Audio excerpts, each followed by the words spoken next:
Assalomu alaykum aziz qarindoshlar. Bugun 2025 yili 1-oyniki 25 kuni men Amerikaning Los Angeles shahrida yashaydigan Erkin Sidiq ikki haftada bir qatim qiladigan naq maydonni hozir boshlayman. O'tgan qatim 2025 yildayman deb 2024 yilda o'tibman, kechiringlar. Yangi o'zgargan chog'da bu yil sal ko'mak taskan. Bir vaqtlarda 2000 yılı bo'lsa dunyoda cho'ng qalamqanchiq bo'lib ketadi ekan deb shunaqa bir ansirashlar bo'lib ketgan. Xuddi ishkunki ishlashlam tuyuladi u. Aytib deb bo'chilik 25 yil ketibdi. Bu hayot degan vaqt degan pek tezkan endi. Bugun so'zlaydigan jami 5 mazmun bor. Birinci deb qo'ydiganim yaqinda biz va shaharda ko'ygan o't. Bu yil Los Angelesda bakchiq o'tlar ketdi. Bizniki biz turadigan shaharda biroz yaxshidi. Necha kun oldida bu yerga o't ketib, biz uyga bir 10 kilometrda kelgan rayonda, tog'liq rayonda ko'ydi o't. Bir ko'l bor, ko'lning bo'yida. Orlig'i xil jiroqdi, lekin keyin isloh kelib ketib, shuning bilan bizga dastlabda ogohlantirish berdi. Ehtimal sizlarni majburiy ko'chirishimiz mumkin, tayyorlik qilinglar deb. Shuning bilan muhim narsalarimizni mashinaga besib, ashta tayyorlik qildik. Tayyorlik qilsak keyin kechda soqchilar kelib ko'chmasanglar bo'lmaydi. Ko'chmasanglar jinoyat o'tkazgan bo'lasizlar deb.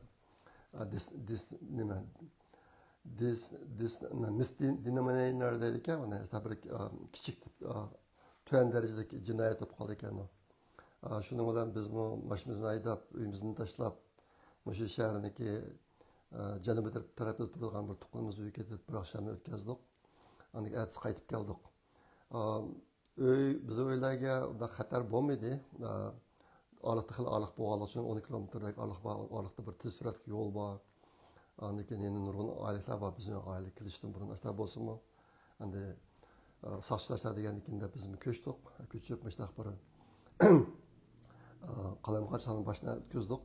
Bu tunji qatim emas, biz burungi uydagi vaqtimizda oldidan uyimizning oldi tarafda bir tog' bor, 500 metrda kelgan. Shu tog' o't ketib, butun tog'dagi narsalar ko'ydi.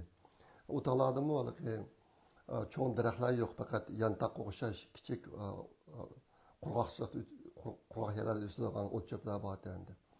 Shuni o't ketgan o'chog'da 7-oyda.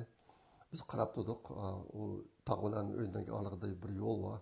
U yerga soqchi mashinalari qatori tizilibdi deb o't pastga tushgan joyda uchirimizda. U tog'ning ustidagi o'tlarga amal qilolmaydi ekan endi. Ashta qilib keyin pastga tushganda o'chirib olgan. 2 kundan keyin uyimizniki oq tarafidagi bir rayonga o't ketdi. U yer 3 kilometrda keldi. Uni ko'rib turdik, ularni o'chirib etdi. Yana bir yillardan keyin bizning uyimizniki oq tarafida xili jiroq yerda, bir 10 kilometrda kelish mumkin. Bir igiz tog' bor edi. Shu tog'ning nurg'un yerlar ko'yib ketdi, o't ketib. İşte bu yerda o'tlar bo'lib turibdi. Vaqtim biroz paraganchiq bo'ldi bizga. Narsalarimizni hija qo'yib qo'yamiz uyga qaytib kelgandan keyin. Nurg'un qarindoshlar telefonda, uchurda hol so'rdi. Ovozli uchurlarda hol so'ragan qarindoshlarga ham ko'pdan ko'p rahmat. Bizdan xotirjam bo'linglar. O'tniki ishlari tugadi hozir. Los Angelesda endi kuyatadi biroz. Benim bilishimcha. Ben söyleyen ikinci mezmun Uyghur Project Fondu'na ait bazı haberler. Yakında Uygurlar degan jurnalniki 62. sonini to'rga chiqardik. Bu to'rniki muqovisi ishlatgan rasm Temur Xalibniki rasmi. Bu rasmni Germaniyadagi ishdan sirtqi rasm chizgan qarindoshimiz Abdurashid Vohid chizib bergan. U qarindoshimiz nurg'un isli rasmlarni chizib berdi. Mana shularniki birisi. Hakikaten o resimde ko'rkamlik birisi Uyg'urlarni dunyoga namoyon qilishda, yani o'zimiz faxrlanishda bir isil bir resim bo'libdi bu. Men bak yaxshi ko'rdim. Twitter'larga chiqaryaptim buni. İngiliz Twitter'larga. Shunga bu jurnal chiqdi, buni o'qinglar, andan taqiqtinglar, u bilan paylaninglar. Buni qilayotgan qarindoshlarimiz intan ko'pcha paychiq bo'tadi. Alıqda bazı sanları tek çıkan, ularning hamini chiqaramiz. Bizning qarindoshlar qattiq ishlayotdi bunga. shu ulgurib bo'lolmadi. Lekin kam qolgan sonlarning hammasi chiqadi keyin. Bizniki planimiz shu. Jurnalniki mazmuni vaqtga bak bog'langan emas. Uni qanday vaqt o'qisa bo'ladi. Shunga o'qib beqinglar. Yana bir ish, Yevropada bir qarindishimiz bor. Her ayda azroqdan pul iyon qilayotgan. Yaqinda birinchi oyda yana pul iyon qildi. Bunga ko'pdan ko'p rahmat. Yaqinda bir faoliyat bo'ldi. Amerikadagi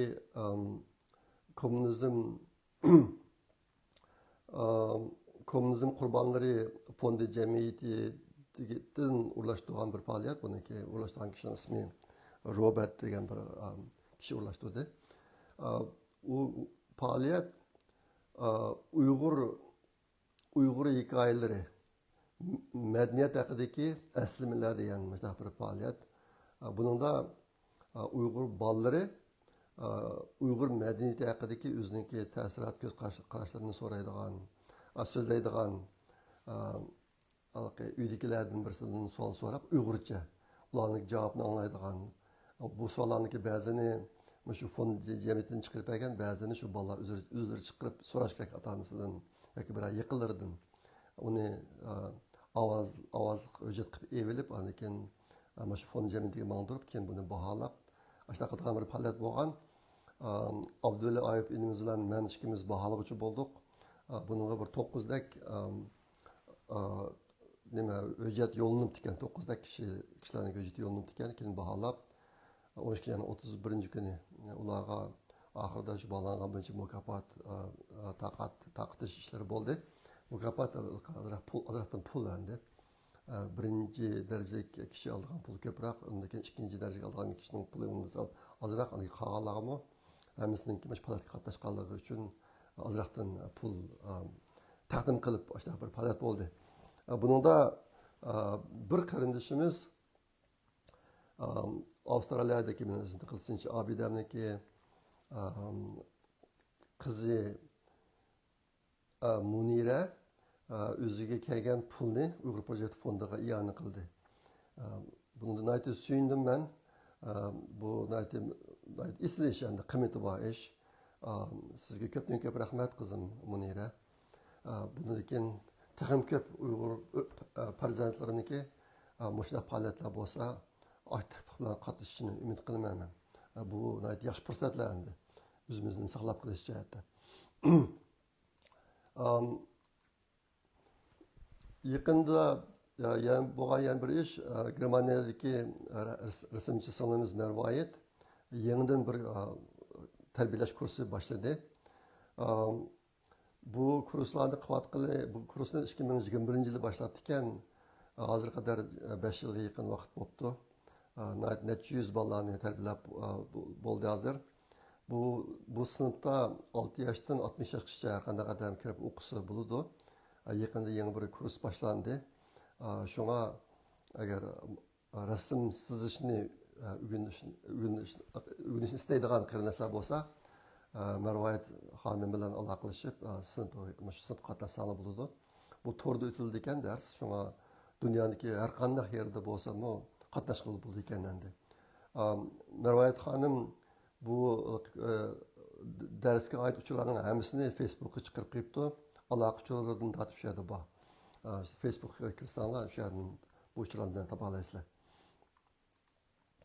Yaqinda yana 2 ish bo'ldi.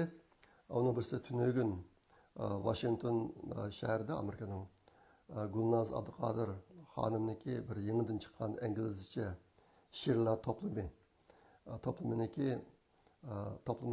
To'plamini imzo taqitish bir faoliyati bo'ldi tunugun juma kuni. Uniki xabarlarini yaqinda olishingiz mumkin. Gulnaz xonim o'g'lanishida kasbiy jihatdan tirishib, 2 magistrlik, bir doktorlik unvoni olib Amerikada. Undan keyin Amerikadagi Wells Fargo o'xshash cho'ng shirkatlarda yuqori darajali boshqarish o'rinlarida xizmat qilib, o'tgan yil pensiyaga chiqqan. Shu jarayonda o'ziniki tarjimalarni inglizcha she'r qilib yozib chiqibdi. Isil. Bu kitob hozir Amazonda sotilyapti. Bu kitobni men ko'rib baxtim.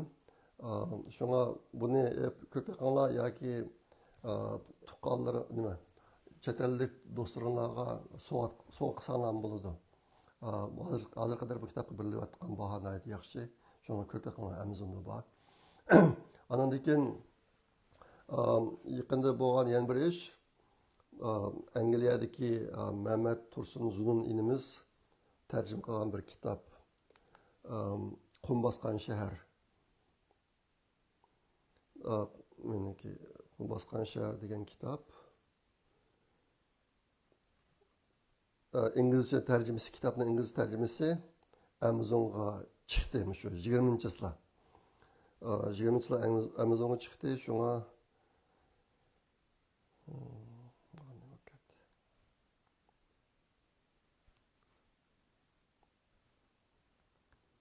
Durun ben arasını köspeye degendim.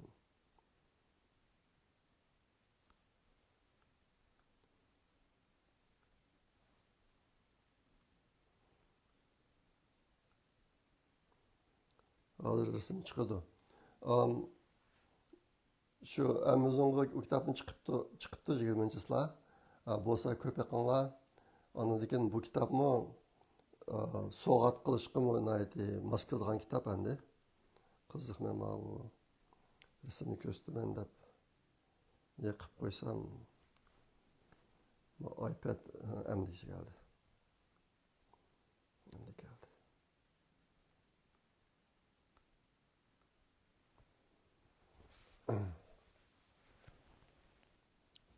Mana shu kitap shu. Bu kitapni ko'rib qanlar Qum bosgan shahar uni hammasini ma'lum bilasizlar. Uyg'urlarniki bir dağınıq romanı bu. Hazır İngilizce tercüme qilib chiqiribdi.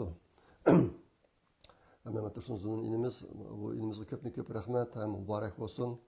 Bu mu chet eldagi Uyg'urlarniki hayotidagi bir muhim ish bo'ldi. Bu andan bu kitoblarga o'zingni ko'rgandan boshqa bo'lsa Amazonga kirib ostiga fikr yozib qo'yinglar. Review deydi buni. O'zinglarning ta'sirotlarini yozib qo'yinglar. Bununki foydasi cho'ng. Kitapniki ko'proq tarqalishiga zo'r foydasi bor. Yaqindagi Uyg'urlar ichida, chet el Uyg'urlar ichidagi yana bir cho'ng xabar, Tailandda tutib turilayotgan 48 nafar Uyg'ur yoshlariniki ishi bo'ldi. Oraliqda bular Xitoyga qaytarilish bir xavfga uchrab, keyin butun dunyodagi Uyg'urlar va nurg'un chet el hukumatlari, xalqaro tashkilotlar degandek o'tirib chiqib gap qilib yurib, hozir bu 48 nafar qarindishimiz bu xatardan qutulibdi hozircha. Endi keyinchalik qaytish chiqib qolib qolmaydi. Ish qilib hozircha ularni qaytarmaydigan bo'libdi. Shunga bu bir yaxshi bo'ldi. Ondan keyin bugun sizlarga murojaat qiladigan yana bir ish, esinglarda bor, İdris Hasan degan inimiz Marokashda tutilib turibdi. Buni 3,5 yil bo'ldi.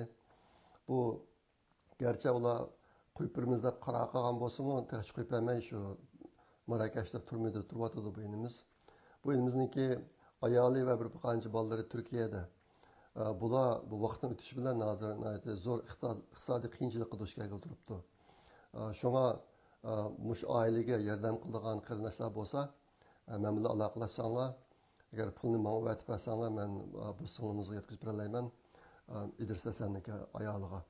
Yoki xohlasanglar, men aloqalash uchun beraman, bevosita o'tib bersanglar bo'ldi pulni. Agar xohlaydiganlar bo'lsa, men bilan aloqalashsanglar, mush oilaga bir yordam qilib beraylik. Endi bugun so'zlaydigan 3-chi mazmun, bu bir cho'ng mazmun, Amerika xabari. Endi hozirgi Amerika xabari esinglarda bor, 20 yilda Trump Amerikaning poytaxti Washingtonda bir marosim o'tkazilib, Trump rasmiy taxtga chiqdi. Uni bugunni qo'shgan chog'da 5 kun bo'ldi endi. Bu 5 kun ichida zo'r o'zgarishlar bo'lib ketdi. Bu huquqqa taxtga chiqish yoki huquqni olish murasimimi bir ta'sirli taqindilik bo'ldi. Bo'libmi ashaga berib bevosita ko'rgan kishilarning deyishicha, televizorda ko'rgan bilan bevosita ko'rganniki farqi cho'ng bo'ldi deydi. Endi bevosita ko'rganlarmi biz o'sha televizorni ko'ribdi, cho'ng bir tantarbiya sariyaga kirib, neçe 10 ming adamlar patlagan işte tantarbiya sarayda. Ulan deyişçe bizim sizler koygan televizyonu gördük, lekin Açtaq meydanının üzüdü köse qat'iy o'xshamaydi ekan. Bu Amerikalarda ko'rilgan hayajonliq ta'sirlanish, to'xtamay Amerikada desa Amerikada vaqirashlari ajoyib odamni. Aslida ko'zimda yosh to'xtamaydi deydi birovlarning deyishicha. Ashunaq bo'libdi bu faoliyat.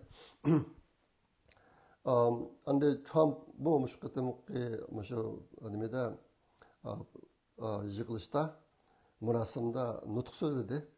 Uniki o'tirib qo'ygan planlari maslaga o'tganda degan 10 planga demak shunga asosan o'xshaydi. Shu narsalarni bir ta'kidladi.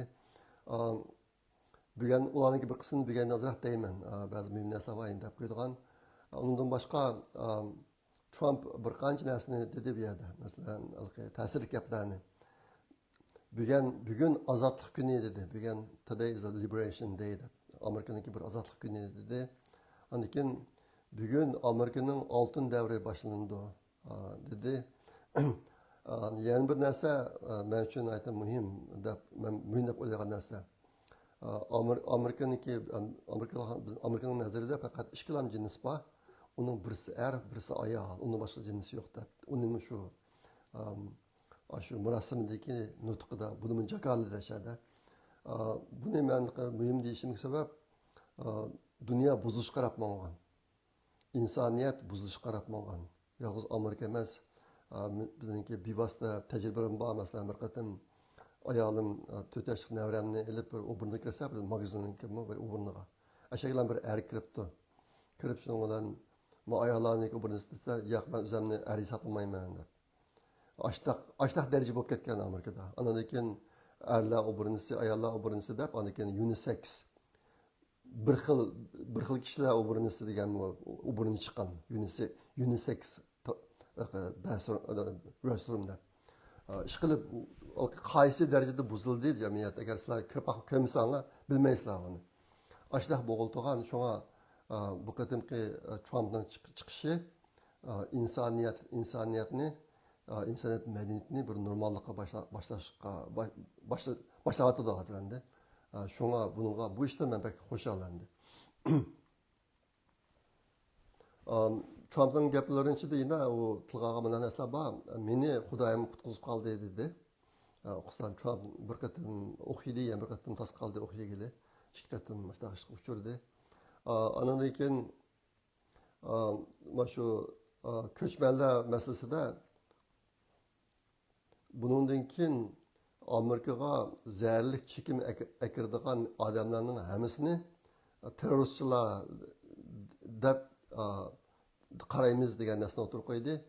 Buning cho'ng farqi bor. Ularni terroristchilar deb qarasa, ularni soqchilar ko'gayi tutsa bo'laverdi, tutib qo'lqasi bo'laverdi. Unga ruxsat olgan ishlar yo'q.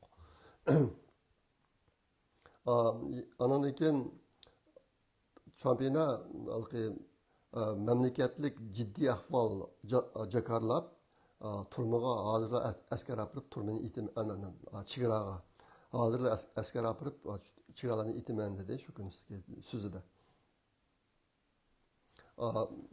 Chegaradagi tomlarni darhol solamiz dedi. Ondan keyin yana bir muhim narsa Amerikada tug'ilgan bolalarning tabiiy holda Amerika garajlarını bulduğun işini amaldan kaldırıyorum dedi. Bununki hazır yine bir kısım konkret işleri çıktı. O kanda işken desenler mesela hazır nurgu ayarlar var. Amerika'ya bir amanlık kivilip mişede tuğduğun. Maksat balısını Amerika'ya kıvılış. Bununki en çok faydasını görüvatkan iki millet var. Birisi Xitay, birisi Meksikalıklar mesela. Hazır Amerika'daki çıkağa yeni siyaseti. Açtaq bir apa Amerika kirib bal tug'sa, u apininki o'zi mayli qonunli kirgan bo'lamdi yoki qonunsiz kirgan bo'lamdi.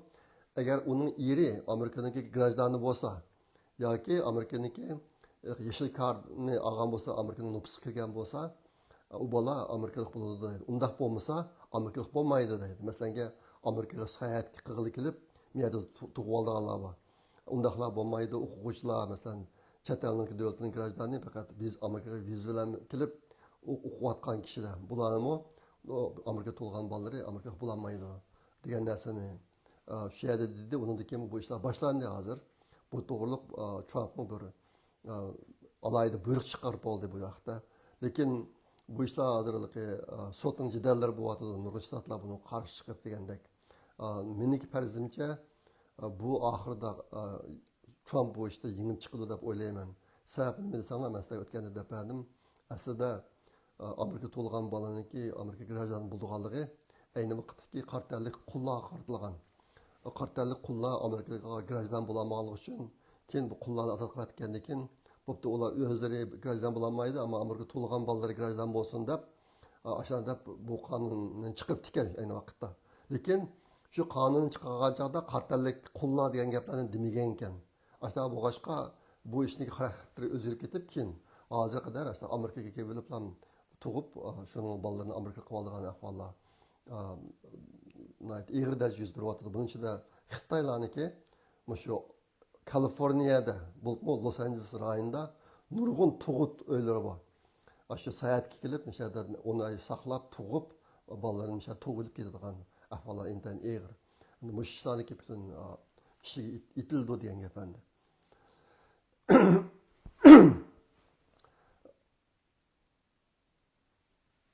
Ondan keyin mushunga munosabat kelgan bir xabar, Rubio, Mike Rubio 99.0 bilet bilan Amerikaniki tashqi ishlar ministri bo'ldi.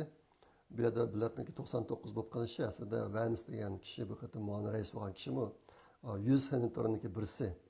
U muavin rais bo'lgan bilet tashlamaganlik uchun qolgan 99 odamlarning hammasi Rubioga bilet tashlab, uniki tashqi ishlar ministri bo'lish ishi tasdiqlandi, rasmiy shunday bo'ldi. Trump 20-yillar shu o'tganda murosim bo'lgan kunisi 200 parcha alayda buyruqqa imzo qo'yibdi ekan, undan keyin yana 46 dak buyruqqa imzo qo'yib bo'libdi hozirga qadar. Shunday 250 ga yaqin beribdi. Bu buyruqlar ichida bir qismlari burun Biden chiqargan alayda buyruqlarni amaldan qoldirish. Undan sirt muhimlarining uchi bor. Uningki birinchisi 2020-yili 1-ayning 6-kuni Amerikaning poytaxti Washington DC'da tutilgan 1500 odam. Bularning hammasini qo'yiladigan bo'lib, u yerdagi ishlar boshlanib bo'ldi. Bu ish bo'ldi. Lekin ikkinchisi chegarani etish. Bu ish boshlanib bo'ldi. Uchinchisi shu bir normalsiz insonlarga, ancha normal emas insonlarga alayda imtiyoz beradigan ishlarni amaldan qoldirish. Bu İngilizce DEI deydi. D degani diversity, rangdar bo'lish. Kishilarniki, millatniki, kishilarniki bu o'rinlarda ishlagan odamlarniki millati rangdar bo'lish. Ikkinchisi baravar bo'lish. Uchinchisi o'ziga kelish. O'ziga kelish degan chog'da ayoldan erga o'zgarib olgan, erdan ayolga o'zgarib olgan, erdan ayolga o'zgarib oldi, ayol o'zgarmaydi. Ayol erga o'zgarmaydi kechirlar. Andan keyin hamjinsliklar, terisining rangi oqamaslar degandek. Mushlarni o'ziga elish deganda narsani chiqargan. Ashning bilan Amerikaniki shu xizmat kuchi kishilarniki kasbiy kuchi jihatda, boshqarish kuchi jihatda zo'r cheklanish bo'lib ketgan. Mushlar boshqarish o'rinlariga adam olgan chog'da uniki qobiliyatiga qaramay, uniki shunaqa hamjinslikmi, ondan keyin erdan ayolga o'zgarib olgan odammi deganga o'xshash ashtaq narsaga qarab ish qiladigan bo'lib, ko'p masalalar tug'ilgan. Ondan keyin maktablarni bek eg'ir buzib ketgan albatta degandek, o'g'illar o'brinisi, qizlar o'brinisi o'zgartib, bir xil o'brina deb unisex, bir xil jins o'brinisi deb. Amerikaniki nurg'un yerlarda maktablar ichida o'g'il qizmi degil olmaydigan ahvollar kelib chiqish boshlagan. Meni bilishimcha bu butun ishlarniki boshlagan kishi Obama. Ama Obama'nın qilgan narsa Xitoyning kommunizm ideyasi. G'arb ellarda kommunizm, sotsializm ideologiyasi rasmiy kuchli tarqalgan. Xitoyniki kommunizm instituti var bunun içinde. Endi boshqatim Mao yeniliklar orqali bu ishlarga xotim berilmoqchi. Bu jihatim ish boshlanib bo'ldi.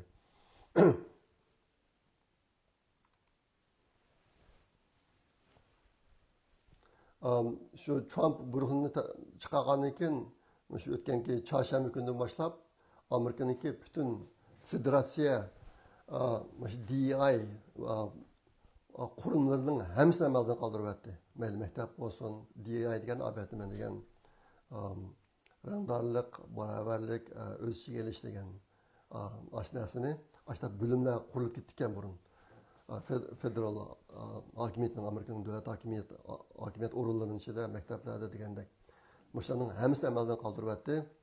Ondan keyin shunday bo'limlarda ishlayotgan xizmatchilarning hammasini uyga qaytaryapti.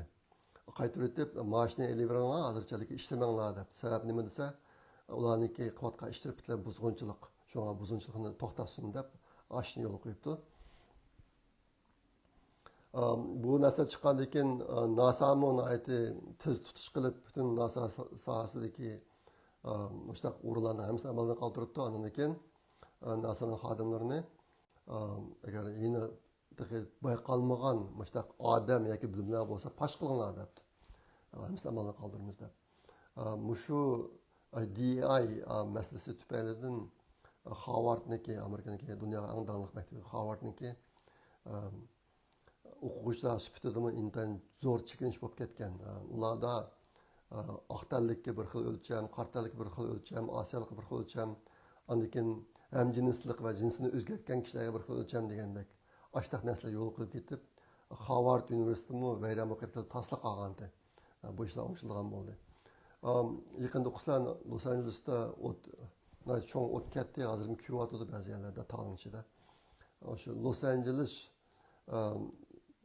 naisining shahrining mana shu o't o'chirish boshqarmasiniki 3 cho'ng boshlig'i, 1-chi, 2-chi, 3-chi qo'l boshliqlarining hammasi hamjinslik ayollar. Bular nima bo'lib ketdi desanglar, ishqa adab olgan chog'da o't o'chirish odamlar shu. Uniki qobiliyatiga qaramay butun kuchi bilan ashtaqaligi hamjinslik yoki jinsni o'zgartgan ashta odamlarni, qartaliklarni ashta odamlarni ish qilamiz deb, oqtaliklarni kamsitib, qolgan qobiliyatli odamlarni kamsitib mushta bo'lib ketgan. Shunga o'tganda men sizlarga ozoq dedim. Los Angelesniki o't o'chirish boshqarmalarida egri masala bor deb. Masalanki birisimiz shu. Yaqinda bir hikoyani angladim. Los Angeles bo'lgan ekan bir oqtalik men o't o'chiruvchi bo'laman deb iltimos qilibdi ekan. 20 yil bo'libdi bunga. Ammo qat'iy bo'lolmabdi, o't o'chiruvchi bo'lolmabdi. Bulamay yaqinda bir chaqiriq kelibdi. Bizni xizmat uchun kirish qilamiz deb intervyu deydi inglizcha. Shu yerga berib, aşağıda salab tursa, yani bir qartalik bor ekanda, shu paranlashib, sen iltimos qilgan uzoq bo'ldi, men 20 yil saqladim desa, men 3 kun oldin iltimos qilgan debdi. Demak, ani 3 kun oldin iltimos qilgan odamni chaqiribdi, bu odam 20 yil saqlabdi. Masala mush darajada egri bo'lib ketgan.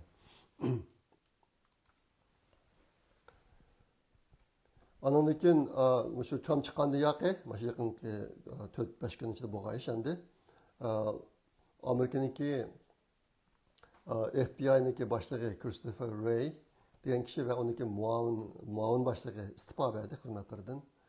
Bu yerdagi FBI'niki muavin raisi, muavin boshlig'i ayni vaqtda Trumpniki Floridadagi uyini oqtirishga buyruq chiqargan odam shu. Bunda ishlar Amerikan tarixida bo'lib qolmabdi ekan. Maxfiy hujjatlarni uyga olib kelishni Amerikadagi prezidentlari hammasi qiladi. Masalan, Baydenning 8 ming yerdan chiqdi bu narsalar. Bayden'ninki ancak şu mehbiyecetlerini üyege, tadqiqat o'rinlariga ishg'ol OBI apurvaganlarını bunu xalq selse Bayden bek qiyib ketgan, izli qolmabdi deb ana bir taraf qilib, Trumpni bo'lsa, Trump buldu men sizlarla hamkorlashaman, men hozir hammadan sizlarni sanoqlar qachlayapman, hammasini sizlarga tashib birman deb bir yey kessa, FBI'dan buyruq tushirib Trumpniki uyini aqtirdi. Ayoliniki kiyim qo'ydigan uylardan tortib, hammani aqtirib ajoyib balqi ro'yi zarb berish uchun ashtaxtani qilyapti. Shu FBI'ning ikkinchi boshlig'i bu odamni istiqbo beribdi. Endi bu qatim boshlangan kun ichida Xitoy bilan munosabatlikmi bir qism ishlar bo'lib ketdi. Uning birisi xabarlarda bor, Xitoyniki davlat muavin raisi Han Jing degan kishi Amerikaga keldi. Trumpniki huquqni topshirilish murosimiga keldi. Kelib u zalniki bir bulunida chashqandek tu deb odam rasmni ko'rsang hayron qolsan chashqanga o'xshaydi bir ang bir bujugida hech kim diqqat qilib qo'ymadi hech qanday odam ko'zini qo'ymadi uni ashta qilib shu marosimga qatnashdi endi endi bu qatimki mushishdan bir o'zgarish bo'libdi burun agar amerikaniki yangi prezidentlari marosim qilgan chog'da xitoy hukumati xitoyniki amerikada turishliq bosh elchisini o'tadi ekan bu qatim buning darajasini o'stirib muavin raisini o'tibdi faoliyatga andan keyin amerika nima Trump bu qatim bu marosimga Tayvan vakillarini taklif qilgan ularni keldi xitoy bunga norozi bo'ldimi burungi vaqtlarda bo'lsa vaqirab jaqirab bir narsa bo'lib ketadi bu qatim bunday emas ya'ni bular nima bo'lyapti desanglar xitoy amerikaga biroz yumshadi hozir o'tgangi aybilar ancha yo'q shular yumshab ketgan buniki aslidagi maqsad nima desa endi xitoy ilmiy bak usta ularniki nazarida agar Trumpni qo'lga keltirib olsak hamma ish bitadi deb imkon bor Trumpga yumshoqlik qilib xushomat qilib oshna bilan ishni bitirish shunday bir taktikani qo'llangan bular andaki bo'libmi Shi Zinpinniki maqsadi Trumpni Tayvandan voz kechtirish bu eng chong bir maqsad endi shunday ishlarni qilib kelgan lekin yaqinda bu jihatda xitoyga intayin cho'ng ziyon bo'ladigan bir ish yuz berdi shu 2 kun oldida u nima desanglar amerikaniki kongressi avam palatasi bilan kengash palatasi xitoyniki eng e'tibor beriladigan davlat degan salohiyatni ip tashlash haqida bir qonun loyihasi chiqadi avam palatasining birisini kengash palatasining birisini chiqadi bu narsalar shu kelar oyda rasmiy ijro qilindi ekan agar rasmiy tasdiqlansa shunga qo'shib xitoy mollariga boj qo'shish burun Trump 10% boj qo'shiman degan gapning biri degan u chog'da 10% bojni asosan xitoyniki shu fentanil degan zaharlik dorisi mushni amerikaga o'g'licha akirib taqtilgan mushni to'xtatmasa yana 10% boj qo'shiman degan asli bu boj xitoy mollariga hozirga qadar qo'shilib kelayotgan boj o'tganda Trump chiqqandan keyin 20%ga yaqin 19,%. Ma 10% qo'shsa 30% bo'ldi. Bu qatim bo'lsa saylan jarayonida Trump Xitoy mollariga 60% boj qo'shiman deb deb kelgan. Lekin bu jihat ishini boshlamagan.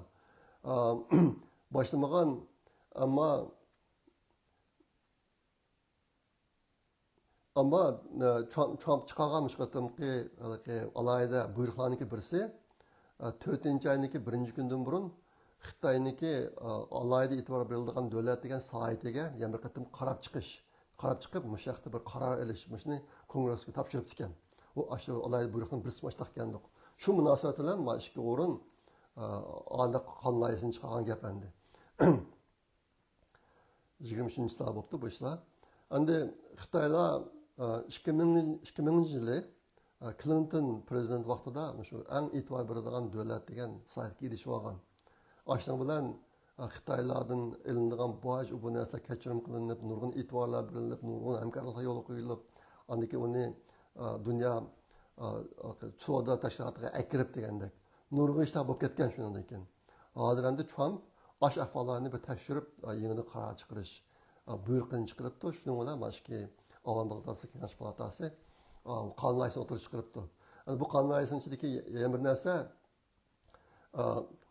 strategik emas mahsulotlarga 35% boj qo'shish.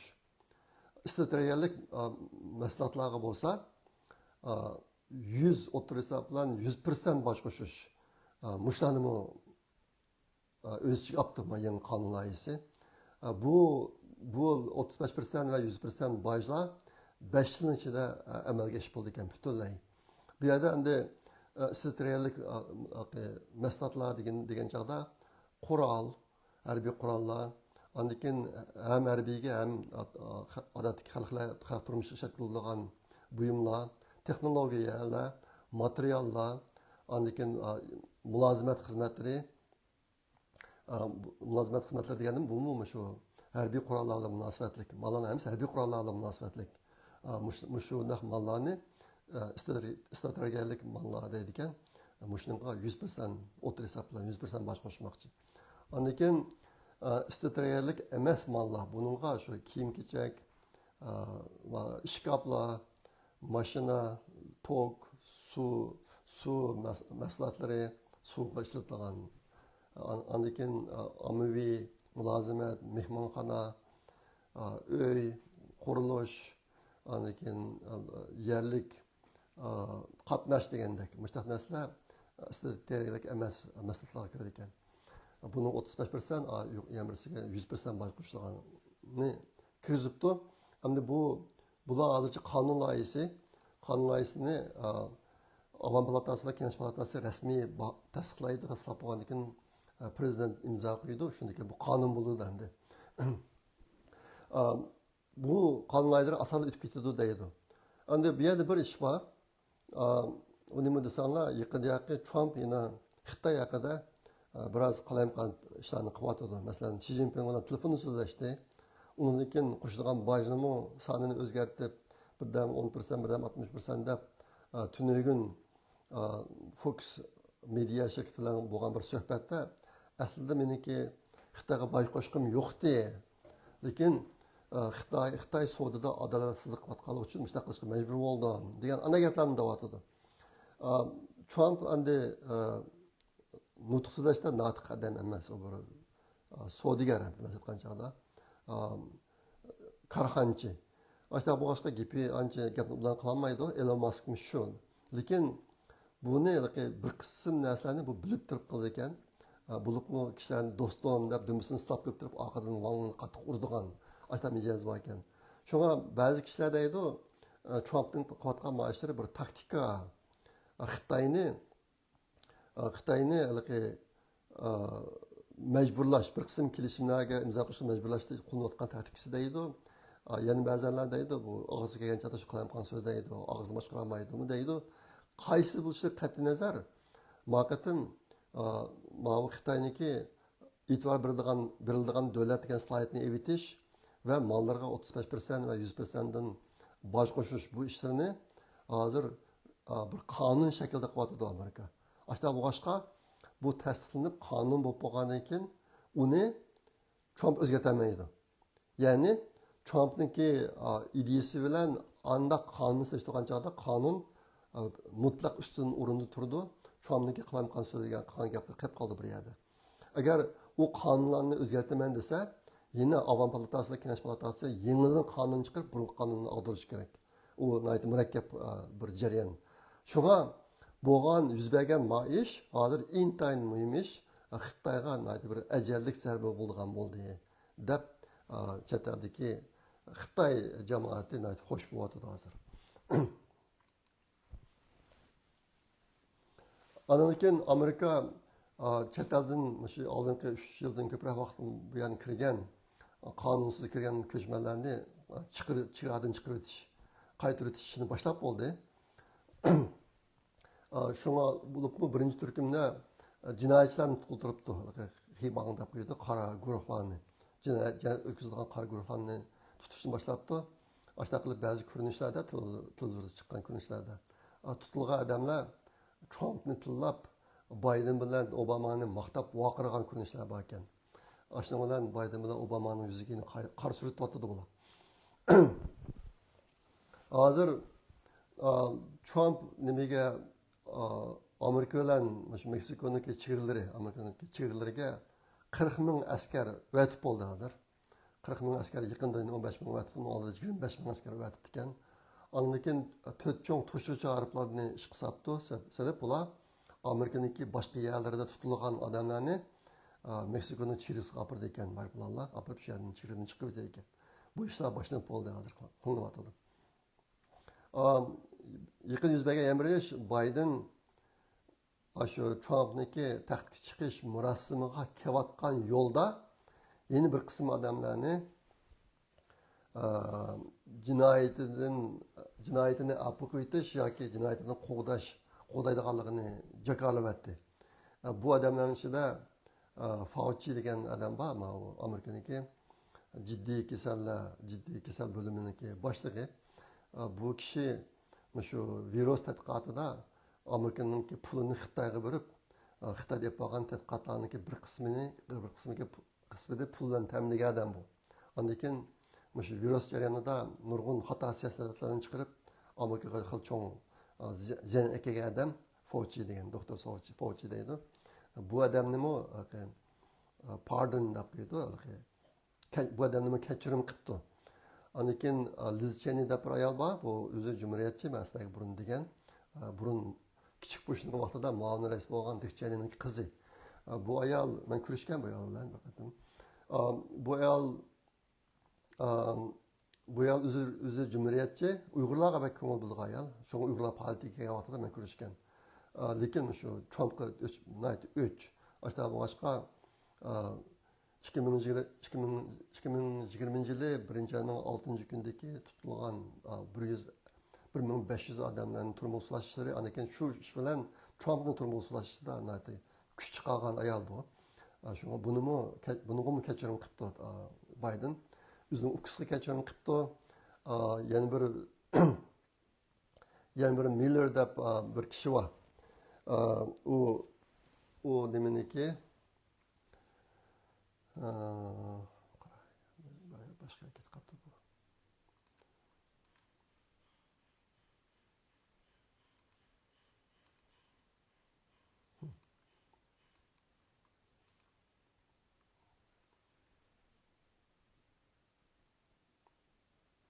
Mark Miller degan bir odam bor. Bu odam nima kechirim qilibdi? Odamning rasmini ko'rsatib qo'yay. Anadagi bu odamning rasmini nimadan Pentagondan evatdi.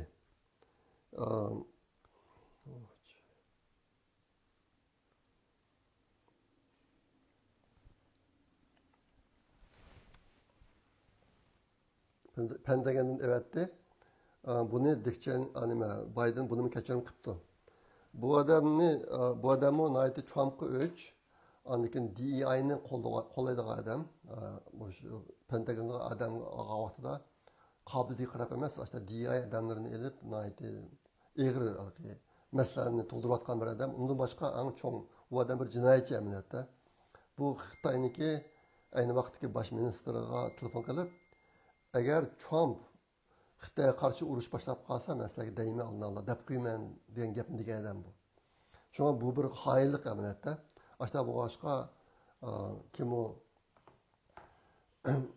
Biden bu odamni kechirim qilibdi bu odamni. Yana bir odam bor, Linda Fagan deb, bu rasmini men o'yatman deb, buni o'yatmay boshqasini o'yatib qo'yibdi, men sizlarga ko'rsatib qo'yadigan. Bu odam Amerikaniki dengiz qirg'ini qo'g'dash idorasiniki birinchi qo'l boshlig'i. Bu odamning ismi Linda Fagan, asli ayolga o'zgarib olgan. Bu ayolga o'zgargandan keyingi ismi Linda degan ismlari. Bu odamni ishdan chiqaribdi. Fire deydi.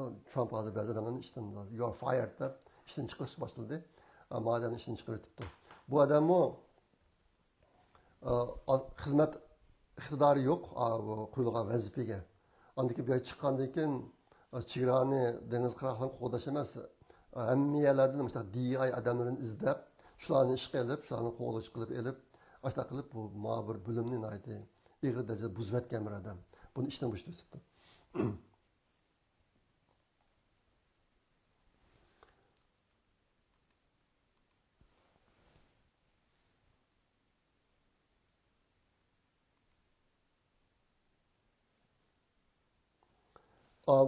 Trump'niki bu ba'zi gaplarim biraz qalamqaroq bo'lib qolyotdi. Bu sababi nima desanglar, bugun nima mazmun bak ko'p. Bu boshqa men xil tirishdim. Biraz ratlabroq deydi. Bo'lsa ba'zi yerlarga toz vaqtim yetmay qoldi. Bu Trump'niki shu saylam jarayon degan gap bor. Men prezident bo'lsam, Rossiya bilan Ukraina urushini bir kun ham to'xtatmayman deb bu sohada bir kun to'xtamadi, urush hozirmi davomlashyotidi. Putin bilan ko'rishmoqda, bu Zelenskiy bilan ko'rishdi, shunaqa qilib, ammo hozir Zelenskiy men tampan ustiga kelishni xohlayman debdi, lekin Putin buni olmay o'tibdi. Putin yaqinda Shi Jinping bilan telefonda ko'rishdi. Hozir Putin aqsida Shi Jinping bor, boshqa o'ta yaqin kelmayapti. Endi bu urushni oxirlashtirish uchun Trumpning qo'llangan bir narsa, birisi Amerikadagi neftni qizish. Amerikadagi neftlarni qizishda yolg'iz bular emas, albatta Amerikaniki neft zapasi dunyo bo'yicha intayin yuqori o'rinda turdi. Lekin Bayden hukumati bularni cheklab atgan. O'zining neftini qizishini cheklab atgan. Muhitni qo'g'daymiz deb. Amerika Trump chiqargan buyruqniki birisi shu neftni qayta nechish. Yana bir maqsad hozir ma'no ishdiki. Amerikaniki neftni ko'plab qizib, uni eksport qilib, shu orqali dunyodagi Putinniki, Rossiyaniki neftni yeyotgan davlatlarni o'zgartish. Bundan boshqa Trump yana OPEC degan tashkilot neftni eksport qiladigan davlatlar tashkiloti degan OPEC degan tashkilotlarga boshqalarni ko'rishib, ulardan mayni ko'plab ishlab chiqarib, Rossiyaniki neft bozorini qizatlashtirish, vayron qilib o'tish. Ma ishni qilyotdi, bu ishda hozir yenilik intayin ko'p. Saudiya Arabiston qatorliqlar Trumpni yaqindan qo'llab bu ishga ovoz qo'shib turibdi. Undan boshqa Saudiya Arabiston Amerikaga 600 milliard dollar mablag' soldigan bo'libdi.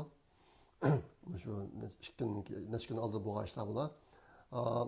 Ondan keyin yana bir qism shaxsiy tashkilotlar, xususiy tashkilotlar, ularmi 500 milliard dollar mablag' soldigan bo'libdi.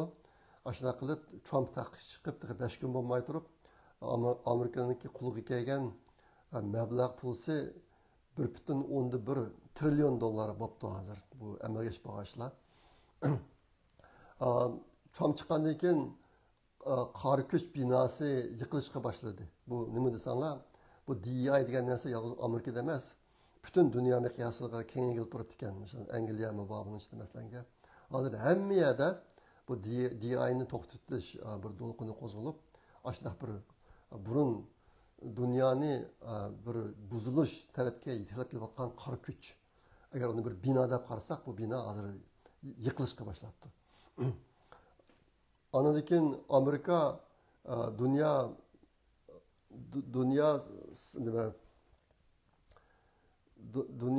bu sog'lomlik tashkiloti va Parij muhitni asrash kelishmasi qatorlardan chekinib chiqilgan bo'ldi. Bu ishki o'ringa Amerikaniki chiqarayotgan pulsi ko'p. Har yiliga menimki bilishimcha 1 trillionga yaqin dollar pul chiqardi yoki 100 milliard dollarni ish qilib, ko'p pul chiqardi ekan Amerika. Lekin unumi yaxshi emas. Sizlarning xabarlarda bor, dunyo sog'lomlik tashkiloti Xitoyni virus jarayonida intayin qattiq qo'g'di. Amerikadan pul olib Xitoy uchun xizmat qildi bular. Ondan keyin bu muhitni asrash kelishimlari hozir muhitni eng buzayotgan o'rin Xitoy. Unda qilib qolsa Hindiston bo'lishi mumkin. Amerikadan ko'p mablag' ajratib o'zining ishlarini yaxshi qilyotdi. Lekin mushaylarga bu Amerikaga ko'p pul to'laydi ekan. Qolganlar amal qilmagan. Masalan, Xitoy kelishim imzo qo'ydi, lekin qat'iy bu jihatda ish yapolmaydi. Ashta boshqa bu ishkasini chiqitimiz davlatida hozir buni qaror qilib bo'ldi. Ana kishilar deydi, Amerika bir bo'lsa BDT'dan buncha ketishi mumkin deydi. BDT'mi butunlay Xitoyniki qurolga aylanib ketdi, Xitoy va Rossiyaniki. Burungi funksiyasidan butunlay qoldi endi. Ashta boshqa bundan chiqishi mumkin degan gaplar bor. Amerika Biden Trump hukumati ayni vaqtda Hunter'niki bir kompyutersi pashib qilib, uningdan nurg'un eski narsalar chiqqan. Keyin mushtaq narsa o'tirib chiqsa, buni Biden hukumati qo'g'dab, shu sayya o'rinlari Justice Department ichidagi 51 odam bu kompyuter Hunter'ning emas, Biden'niki o'g'li Hunter'ning emas, bu Rossiyaniki uyini deb xat imzo qo'ygan ekan. Hozir bu odamlarning hammasi ishdan istifa berib ketibdi, lekin ular tekshirilmoqchi. Bu bo'riliqi bu qonun o'rnidagi kishilar yolg'onchilik qilib Biden'niki o'g'lini qo'g'dash uchun ashta bir xatni tayyorlab imzo qo'ygan. Buni boshlig'i odam shu nima? Amerikaniki tashqi ishlar ministri Biden vaqtidagi Blinken shu odam qilgan bu ishlarni, shular hamma tekshirilgan bo'libdi. Kanada bilan Meksikoga 2-oyning 1-kunidan boshlab 25%dan boj qo'shilgan bo'libdi. Kanada bilan Meksikodan kirgan mollarga. Hozir endi mushta qilsa Kanada vayron bo'lib ketarmikin degan cho'ng endisha bor.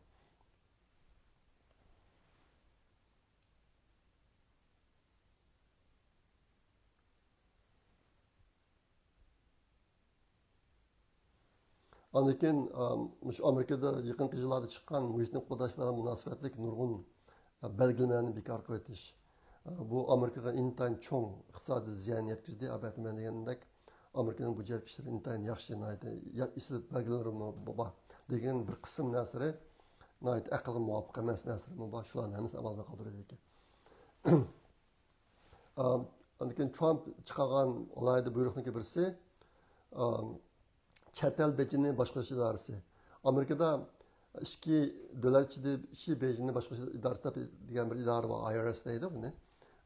Biz butun boj narsalarni shu yerga topshiramiz endi. Mushniki chet elniki bejini boshqarish idorasining birini qurmoqchi bo'ldi. Bu asosiy hozir qo'shilayotgan chet elga kirgan mollar qo'shilayotgan bojlarni boshqaradigan idora.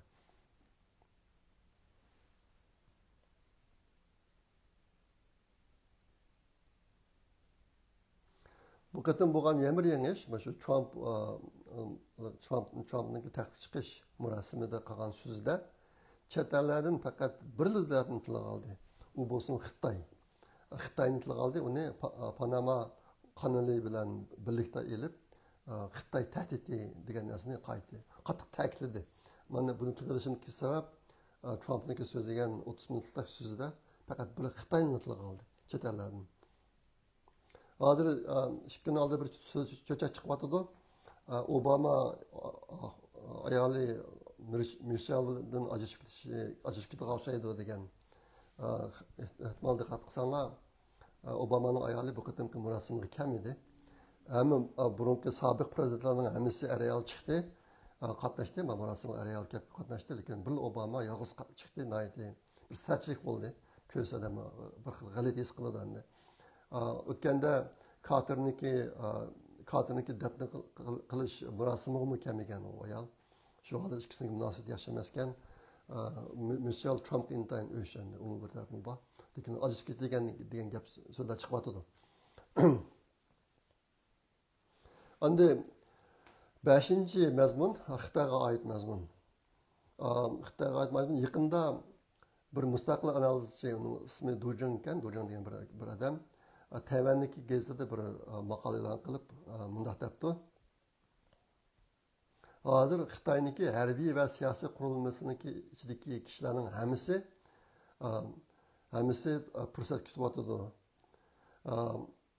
Ikki xil fursat bor deydi. Birisi Xitoyniki Tayvanga qurolli hujum qilishi, ikkinchisi Xi Jinping degan jallodniki o'lishi.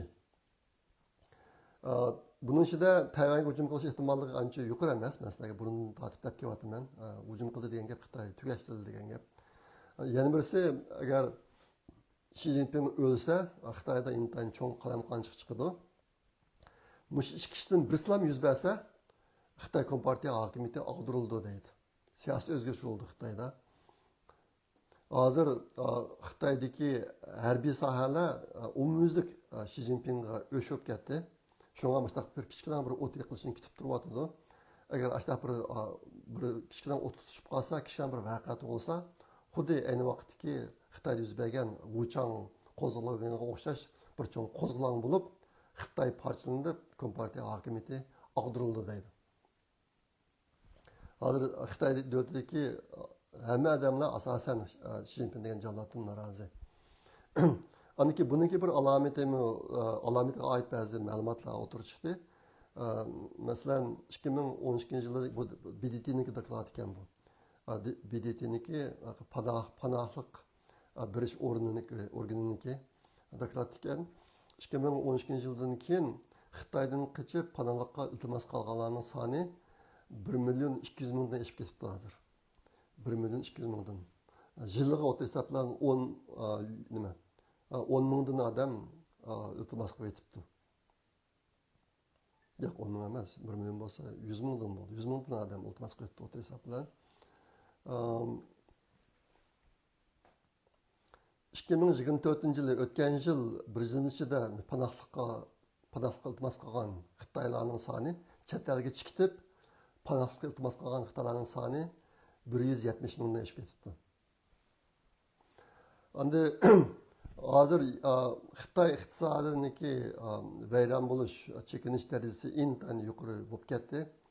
Buniki bir alomati mush oyning oxiri Xitoyda Chag'an bayrami bo'ladi. Chag'an bayramida Xitoyniki u yerlarga ishqa xizmatga borgan odamlarning hammasi o'zining yurtiga qaytib, Chag'anni uydagilar bilan o'tkazadi. Bu yilga kirayotgan bir cho'ng alomat Xitoyniki hozir Chag'an oz qoldi, 10 kundek vaqt qoldi. Hozir nima Xitoyniki tez suratli poyezdlari quruq deydi, chiqadigan odam yo'q. Odatdagi poyezdlar yana xil qisdan o'xshaydi, lekin tez suratli poyezdda ancha odam yo'q. Demakki, hozir iqtisodniki nacharligidan mushundoq ishlarga pul xarjlaydigan odamlar ozib ketibdi. Bugun so'ygan mazmunlar shundoq, ehtimol sal ko'proq bo'lib ketdi, biroz qayoqqa bo'lib qoldi. Albatta masala degandek xil tirishib boqdim. Biroz ratlavroq so'zlaydi, lekin mushjiqlar oldim. Shunga apu qilasizlar. Emas bo'ladi, aklar qatim ko'rishishcha omon bo'linglar.